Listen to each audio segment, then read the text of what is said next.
प्रधानमंत्री नरेंद्र मोदी का हिंदुस्तान जो गुज़श्ता 8 साल से ये बार बार ये जो बुचर गुजरात का जो नेतन्याहू का बाप है, जो क्रूएलिटी में, जो रेसिज्म में, वो ज़ायनिज़्म का है और ये आरएसएस का है। इसके खून में है कत्ल करना, इसके खून में है नफ़रत, इसके खून में है कि ये एक हिंदू की औलाद तो ये हो ही नहीं सकता।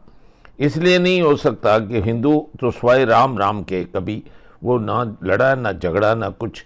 ये कोई ख़ास किस्म जानवरों की है जिन्हें तुम्हें मुसलमानों ने ये सिखाया। उनको दुआ दो उन मुगलों को जिन्होंने आकर तुम जो जानवरों की तरह तुम जो महाराजे जो है ना, कोई 500-600 से ज़्यादा तुम्हारे महाराजाओं की रियासतें थी, किस तरीके से तुम दूसरों से लड़ते थे। अभी तक तुम दल्लत तुम्हारे इधर आकर अगर वही बार जो मंदिर के पानी पी रहे तो तुम उसको मार देते हो। अभी तक वो ईसाइयों की औरतों को तुम नंगा करके बाजार में फिर कर उनको लिंच करते हो। जानवर भी नहीं ये करते, तुम जंगल में जाकर देखो, वो भी देखोगे कि अपनी जो स्पीसीज के साथ कभी ये नहीं करते। तो तुम तो एक हाइना, जो जंगली वो कुत्ते होते हैं, उनसे भी बदतर हो। और मैं वो तुम्हारा जो वो इंटरव्यू है उस लड़की के साथ जो तुम्हें कह रहे, over several governments we have completed the job.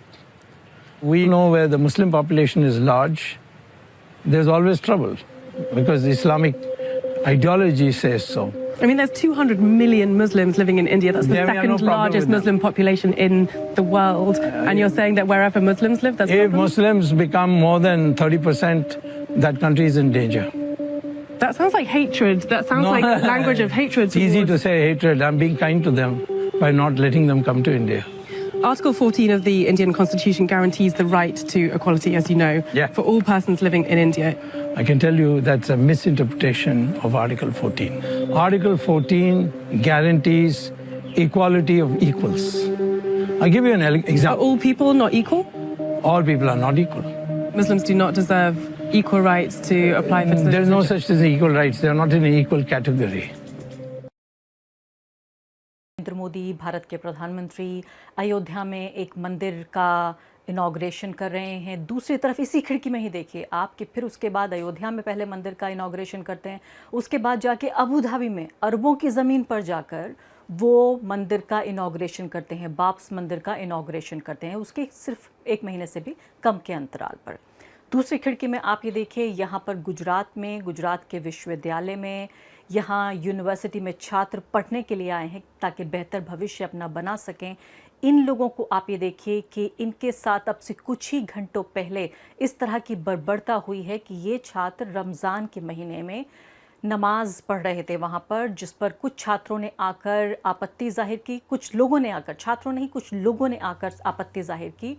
और उसके बाद नमाज ख़त्म हो जाने के बाद जब उन्होंने पूछा कि आपको समस्या क्या है, तो उन्होंने कहा कि आपको यहाँ नमाज नहीं पढ़नी चाहिए। इसके बाद इनके बीच झड़प हुई। झड़प होने के बाद ये जो कुछ लोग थे वो बहुत सारे लोग बन गए। बहुत सारे लोग रात को 10 बजे के बाद इस हॉस्टल में दाखिल हुए। इस हॉस्टल में दाखिल होने के बाद इन्होंने मारपीट की इन विदेशी छात्रों के साथ, इनके कमरे में घुसे, इसके अलावा पत्थरबाजी की, इनके जो व्हीकल्स थे उनको तोड़ दिया, जिसमें बाइक्स तोड़ी गई।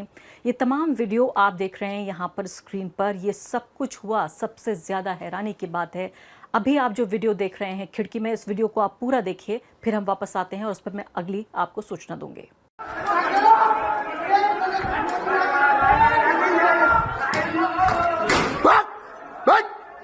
Good.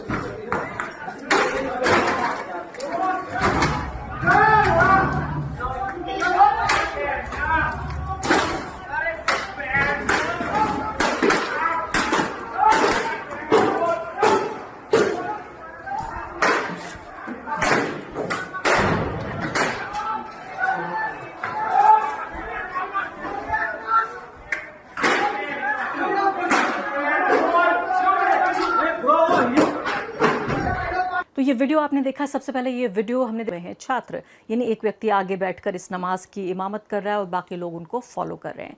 यहाँ पर आप देख रहे हैं पीछे दीवार पर यहाँ बिस्मिल्लाहिर्रहमानिर्रहीम लिखा है, यानी कि मैं शुरू करता हूँ या करती हूँ खुदा के नाम से जो रहम करने वाला है। इन दोनों बातों पर कि इन छात्रों का यहाँ पे नमाज़ पढ़ना और दूसरे ये अरबी में लिखा होना, इस दीवार पर सफ़ेद दीवार पर काले अक्षरों में अरबी में लिखे होना, नरेंद्र मोदी का ही तमाम जो पूरा सपोर्ट नेटवर्क है, उनकी बीजेपी की आईटी सेल और तमाम जो हिंदुत्व के फुट सोल्जर्स हैं जो सोशल मीडिया पे नरेंद्र मोदी, बीजेपी, आरएसएस, उनकी हिंदुत्व की पॉलिटिक्स और हिंदू राष्ट्र बनाने की जो बात करते रहते हैं, वो तमाम लोग मोहम्मद ज़ुबैर और उन जैसे और दूसरे लोग जैसे कि मैं, उन सबको जवाब देने लगे, मोहम्मद ज़ुबैर की गिरफ्तारी का ऐलान करने लगे, उनके लिए ट्रेंड चलाने लगे। और उनकी दलील आप सोचिए, उनकी दलील क्या थी? वो ये कह रहे हैं कि दीवार पर अरबी में कुछ लिखा हुआ है, कोई ऐसी बात है जिससे सबको डर जाना चाहिए।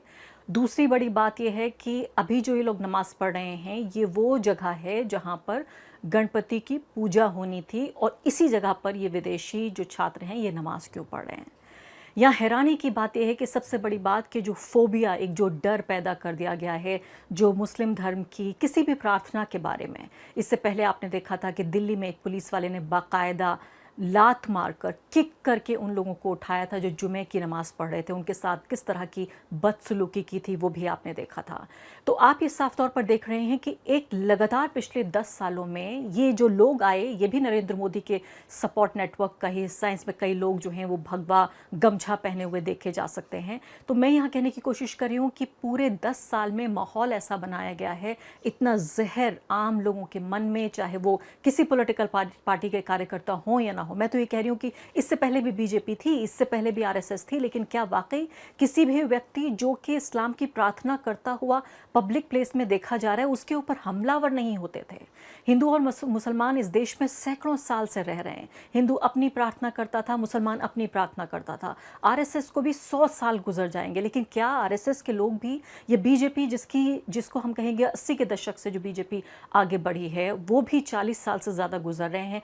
क्या इस 10 साल से पहले इस तरह का घटनाक्रम देखा गया जिसके प्रधानमंत्री बाकायदा सीना ठोक के ये कहते हैं कि देखिए, हम इतने करुणा भाव से भरे हुए लोग हैं, हमारा राष्ट्र, हमारी सरकार नरेंद्र मोदी के नेतृत्व में इस कदर मजबूत और इतनी करुणामय है कि हम न सिर्फ के अपने देश में बल्कि विदेश में भी जो अल्पसंख्यक हैं और जो शिकार हैं धार्मिक प्रताड़ना का, उनको हम शरण देना चाहते हैं अपने देश में। अब आप ये देखिए कि अपने देश के लोग जो अपने देश के अल्पसंख्यक हैं, पहली बात तो उनके साथ किस तरह की जुल्म ज़्यादती हो रही है आपको पता है, किस तरह से मुसलमानों के साथ, ईसाइयों के साथ, सिखों के साथ तमाम तरह की ज़्यादतियों की हम लगातार घटनाएं सुनते रहते हैं। अब इतना ही काफ़ी नहीं था तो दूसरे देश से आने वाले जो लोग यहाँ पर, जैसे मैंने कहा कि हमारी अर्थव्यवस्था में भी एक तरह से वो इजाफा करते हैं, वो मदद करते हैं। अब उन लोगों को भी सिर्फ इसलिए क्योंकि आप इस्लाम की नफ़रत, एक धर्म की नफ़रत में इतने अंधे हो गए हैं कि आपको समझ में नहीं आ रहा कि ये व्यक्ति उज़्बेकिस्तान से आया है, अफ़गानिस्तान से आया है, साउथ अफ्रीका से आया है, ये व्यक्ति ताजिकिस्तान से आया है, ये व्यक्ति कहाँ से आया है, मार्स से आया है, लेकिन आपको तो नफ़रत करनी है क्योंकि आपको पिछले 10 साल में सिर्फ नफ़रत करनी सिखाई गई है। आपको अपना धर्म मानने के लिए ऐसा लगता है कि प्री कंडीशन, एक शर्त ये रख दी गई है कि आप अच्छे हिंदू तब तक नहीं माने जाएंगे तब तक आप मुसलमान से नफ़रत ना करें, जब तक कि आप ईसाई से नफ़रत ना करें। और यहाँ नफ़रत से आगे बढ़ के अब हिंसा पर उतारू हो गए ये लोग। मैं यहाँ पर उम्मीद ये करती हूँ कि जो बीजेपी सरकार है गुजरात में, वो इस बात को सुनिश्चित करेगी, अपनी पुलिस को इस बात का पूरा दिशा निर्देश देगी कि जितने भी आरोपी हैं यहाँ, जो दोषी हैं, उनको सख्त से सख्त कार्रवाई की जाए, उनके ऊपर उनको सज़ा दी जाए ताकि उन्हें उम्र भर ये सबक याद रहे, न सिर्फ उनको बल्कि और जितने गुंडे हैं उनको ये सब याद रहे कि आप किसी भी व्यक्ति को, चाहे वो आपके देश का हो और सबसे ज़्यादा जब वो विदेशी हो, आप इस तरह। यूनिवर्सल टेलीविजन को सब्सक्राइब करना ना भूलें, उसके बाद बेल बटन पे क्लिक करें और अपने कमेंट्स के सेक्शन में अपने कीमती जो ख्यालात का इजहार ज़रूर। यूनिवर्सल टेलीविजन को सब्सक्राइब करना ना भूलें, उसके बाद बेल बटन पे क्लिक करें और अपने कमेंट्स के सेक्शन में अपने कीमती जो ख्यालात का इजहार ज़रूर।